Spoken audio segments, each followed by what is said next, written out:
Bonjour à tous, aujourd'hui on va parler du nouvel iPhone 8 Plus. Lui est livré avec cette jolie boîte. On en parle tout de suite.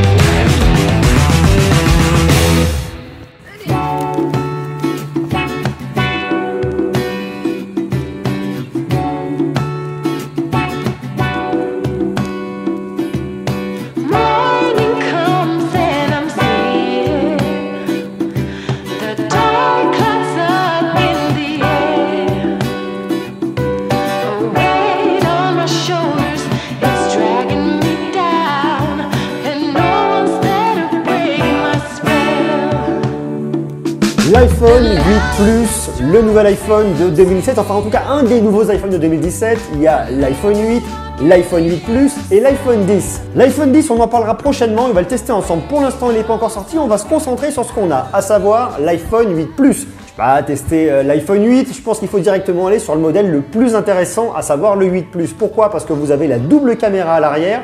Vous avez un produit qui est quand même très complet avec la nouvelle puce A11 qui permet de faire pas mal de choses et notamment la réalité augmentée et ça c'est juste extraordinaire. Alors extraordinaire oui, non pour l'instant la réalité augmentée on est encore un peu au balbutiement donc on va avoir des applications intéressantes comme celle d'IKEA qui va vous permettre de projeter des meubles dans votre intérieur pour vous rendre compte si c'est intéressant.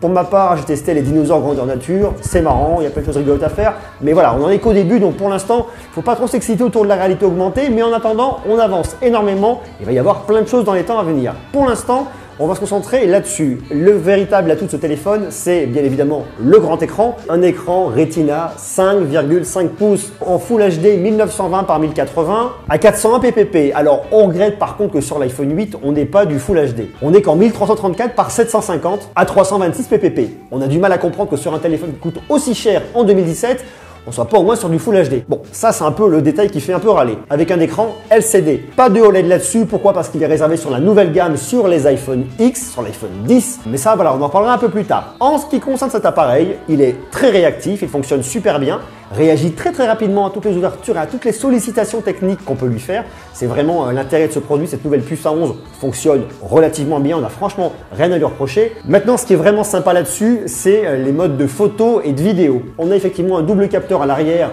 un grand angle et un téléobjectif.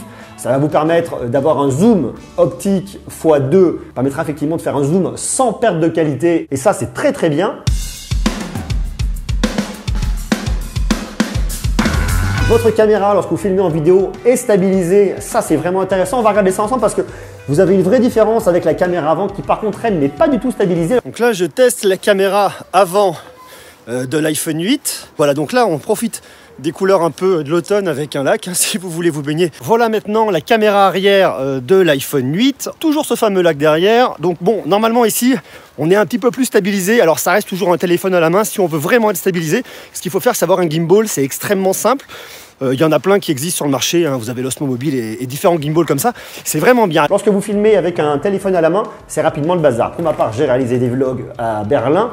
D'ailleurs, si vous voulez aller voir la vidéo, le lien est ici. En le tenant comme ça à la main, c'est bien, mais dès que ça bouge, ça se voit tout de suite et c'est pas terrible. Donc, vous pouvez filmer uniquement avec la caméra arrière si vous voulez une qualité et si vous voulez quelque chose qui soit plus ou moins stabilisé. Surtout, ce qui fait la spécificité technique de cet iPhone 8 Plus, c'est surtout son mode de photo. Parce que j'y arrivé, il y avait déjà le mode portrait l'année dernière qui avait vraiment super bien cartonné sur l'iPhone 7 Plus.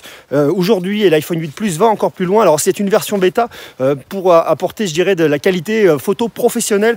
Voilà, donc on va tester ça ensemble et on va regarder. C'est intéressant, mais normalement, c'est plutôt bien. Mais par contre, ce qui est important, c'est d'avoir une bonne lumière. Autre nouveauté intéressante, c'est le mode portrait qui va proposer l'éclairage naturel avec un effet bokeh qui va vous flouter l'arrière-plan. C'est plutôt bien, mais ça, on le connaissait déjà sur l'iPhone 7 Plus. Vous avez effectivement aussi l'éclairage de studio qui va vous rajouter un peu plus de lumière sur votre visage. C'est vraiment impressionnant. Vous avez ensuite l'éclairage des contours.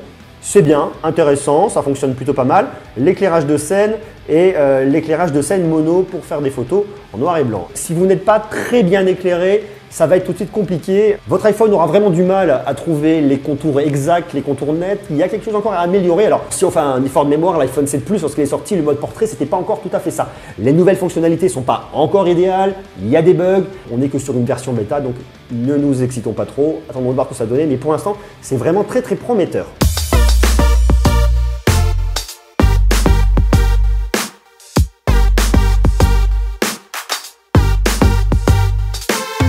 On peut avec ces caméras faire des vrais ralentis, soit en Full HD à 120 images par seconde, soit carrément en 240 images par seconde. Ça vous permettra d'avoir des ralentis qui sont extrêmement fluides et ça, c'est top.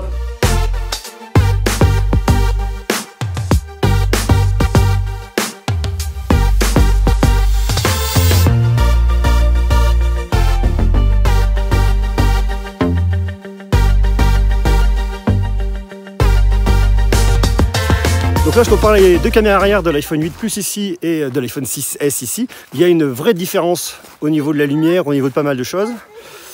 Bah, c'est normal, il y a quand même une vraie différence entre le 8 Plus et le 6S. Voilà, un petit comparatif pour se rendre compte. On va tester la caméra de face. Et là, on compare les caméras de face. Là, on est sur l'iPhone 8 Plus et là, on est sur l'iPhone 6S. Ici, moi, j'ai le modèle avec le dos en verre blanc qui est très joli. C'est vraiment un appareil qui est extrêmement premium et qui fait vraiment très qualitatif. Très facile de prise en main, vous voyez. Alors, j'ai pas des énormes mains, mais lorsque vous le tenez comme ça, il tient bien dans la main, il tient dans la poche. Vous pouvez le glisser dans un sac très facilement. J'ai rien à reprocher au format, je le trouve même plutôt bien et plutôt compact. Le dos qui est en verre, on le retrouvait sur un ancien iPhone, sur l'iPhone 4, si je vous dis pas de bêtises.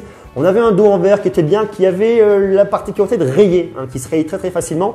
Ça, c'était vraiment le problème de ce dos en verre. Mais il y a un côté premium, il y a un côté vraiment bel objet qu'on retrouve sur cet iPhone 8 Plus et sur l'iPhone 8. Avec les lignes qui sont incurvées, quelque chose qui est très sympa.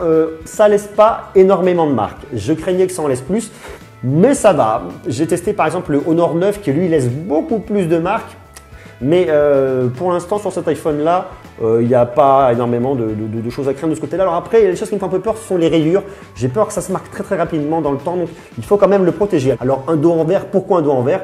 Tout simplement pour pouvoir avoir de la recharge par induction. Vous puissiez poser votre téléphone, le recharger. Alors la recharge par induction a un point négatif, c'est qu'il mettra beaucoup plus de temps que la recharge classique. Pour Apple, c'est une avancée. Chez d'autres fournisseurs, ça existait depuis quand même relativement longtemps. Apple avait déjà du retard là-dessus, ils ont comblé leur retard. Bon, alors il n'y a pas de grande avancée technologie, mais bon, ça fonctionne. Alors, on voit effectivement aussi qu'ils utilisent aujourd'hui les chargeurs à induction d'autres marques. Vous pouvez par exemple, si vous avez un Samsung, utiliser le chargeur à induction de Samsung, ça marche très bien. Pourquoi? Tout simplement parce que la recharge par induction, on peut la retrouver dans des automobiles, dans différents domaines. Et pour être compatible, il faut effectivement que le matériel soit compatible avec tous ces systèmes-là. Donc, pour le coup, Apple ne pouvait pas faire un système propriétaire. Et ça, c'est plutôt intéressant. Autre point qui est bien et pas bien, vous avez le HDR qui est installé automatiquement sur toutes vos images. Alors, le point négatif, c'est que vous ne pouvez pas le désactiver directement dans votre mode appareil photo. Par contre, vous avez la possibilité de le désenclencher directement ici avec l'HDR automatique. Vous le désactivez pour à ce moment-là soit l'activer, soit le désactiver directement dans votre mode appareil photo. Autre point qui est très intéressant aussi là-dessus pour les audiophiles, c'est les haut-parleurs stéréo. Alors les haut-parleurs stéréo, on les trouve déjà sur le modèle antérieur, sur l'iPhone 7 et 7 Plus, mais sur ce modèle-là, il y a un peu plus de puissance sonore. Il faut reconnaître que c'est pas négligeable, c'est intéressant. Si vous voulez mettre du son, écouter une vidéo sur YouTube ou mettre de la musique d'ambiance directement sur votre téléphone, ça fait le job, c'est bien et on n'a rien à lui reprocher. Là, on fait un test entre d'un côté l'iPhone 8 Plus et de l'autre côté l'iPhone 6S pour vraiment voir la différence à faible luminosité. Pour l'instant, j'ai deux éclairages, un de chaque côté, donc normalement, il n'y a pas une énorme différence. Alors forcément, ce ne sont pas les mêmes capteurs, on n'est pas sur la même spécification technique, donc il y a forcément une petite différence. Mais maintenant, je vais couper les lumières. Maintenant, il me reste juste l'éclairage, le rétroéclairage de mon ordinateur. Je suis dans le noir complet et là, on voit la différence entre d'un côté l'iPhone 8 Plus et de l'autre côté l'iPhone 6S. L'iPhone 8 et l'iPhone 8 Plus ont le True Tone. Alors le True Tone vous permet d'avoir une modulation au niveau de la balance des blancs pour un vrai confort de lecture en fonction de la lumière ambiante. Ce qui fait qu'on n'a pas forcément la même lumière le matin, le midi, le soir et carrément quand on est la nuit dans son lit, enfin la nuit, le soir en coucher en tout cas, à vouloir regarder son smartphone avant de dormir. D'ailleurs ce que je vous déconseille parce que c'est pas très bon pour dormir, mais c'est une autre histoire, on en parlera peut-être une prochaine fois. Ça vous permet effectivement le True Tone d'avoir une vraie variation au niveau de la balance des blancs. Ça vous protège les yeux, ça évite d'avoir quelque chose de trop agressif.